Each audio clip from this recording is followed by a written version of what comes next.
what is physical location of feelings? So the physical location of feelings, I call it PLOF, is the part of our body that gets activated when our brains or our feelings become anxious, or we feel vulnerable, or we feel scared in any way. The brain signals that part of the body. That part of the body tries to get us out of that, whatever we're in. So it's very much rooted in the limbic system, the really ancient part of the brain. It goes back to everything is great or everything is dangerous.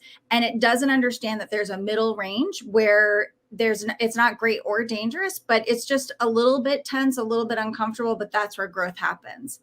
Everyone has a physical location of feelings. Many of us do not know what it is because we've been taught over time to diminish it and to not listen to it.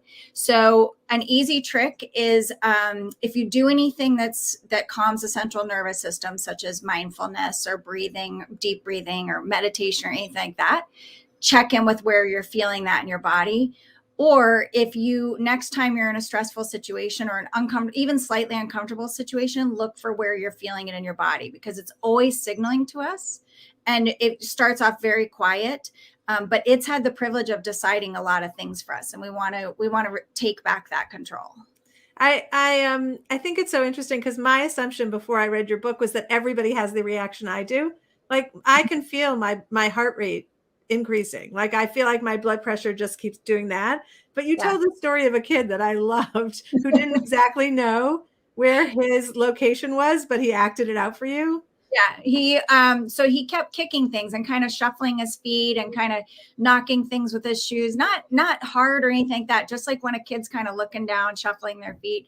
And I asked him what his feet would say to me if they could talk right now. And he said that I'd like to kick someone.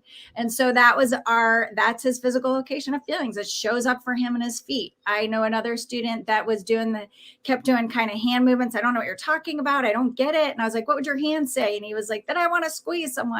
So for him, it's the hands. It can be as distance as our feet, and we don't think about listening to that part of our body.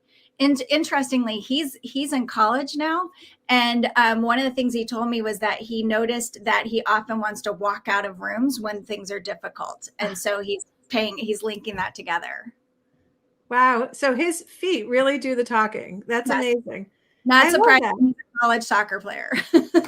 So what happens when we get to the point, which I think probably isn't so challenging right now, like you just pay attention to it and you'll recognize where it is in your body. What do we do with that information? So then we need to think about ways to help to calm it, help to take care of it. We know that in self-care, and during COVID, self-care became kind of it felt like a demand, like, don't forget self-care. And a lot of teachers were like, I can't do that. Yeah.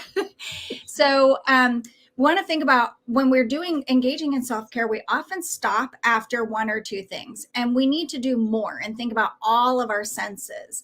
So we know that if we think about the things we like to wear or hold in our hands, that's texture. If we think about what we like to drink and what we like to eat, of course, all of those, but then we want to think about temperature, the temperature around us and the temperature of food or drinks, because all of those send signals to our brain that we're taking care of ourselves. And then we can consolidate them and make like a little kit to bring with you. So for example, one of the tastes I love is citrus, anything sour. I love anything sour. And I know that that's also a smell that helps me to feel comfortable. So I have on my desk a little thing of lemon oil. And right before this interview, because I get nervous, I put it on my hands and gave myself a smell of it. And then I'm also drinking lemon tea. Both of those things are alerting my taste, the sense of flavor, temperature, taste, smell, and I'm signaling to myself that I'm taking care of myself.